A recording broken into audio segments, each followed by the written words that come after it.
సీజన్లు వేస్ట్ అవ్వకుండా ఈ యొక్క రైనీ సీజన్ పూర్తయిన వెంటనే మళ్ళీ నవంబర్ నుండి మళ్ళీ కనీసం మరి పనులు ప్రారంభించుకోవాలంటే ముందుగానే డిజైన్స్ని మరి క్లియర్ చేసుకోవాల్సిన అవసరం ఉంది. ఆ యొక్క డయాఫ్రమ్ వాల్ కూడా నిర్మాణం, ఎందుకంటే లాస్ట్ టైం మనం నిర్మాణం చేసినప్పుడు 18 months 2 సీజన్లు పట్టింది. దాన్ని ఇంకా త్వరితగతంగా ప్రారంభించుకోవడానికి మరి ఏదైతే ఆ డయాఫ్రమ్ వాల్ నిర్మాణానికి కానీ ఆ ప్రాజెక్టులో ఉన్న బ్యాలెన్స్ వర్క్లు పూర్తి చేసుకోవడానికి కానీ ఏదైతే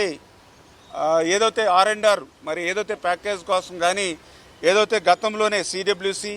RCC, PIB రికమెండ్ చేసినటువంటి మరి 12,157 కోట్లు ఏదైతే ఉందో అవి కూడా మరి క్యాబినెట్కి తీసుకొచ్చి అవి అందించడం ద్వారా ఆ యొక్క బ్యాలెన్స్ వర్క్లు త్వరితగతంగా ఆ డయాఫ్రమ్ వాల్ కానీ ఆ దిగువ కాపర్ డ్యామ్ సీపేజ్ని అరికట్టుకోవడం కానీ అదేవిధంగా R&R ప్యాకేజీని చేసుకోవడానికి మాకు వీలుంటుంది.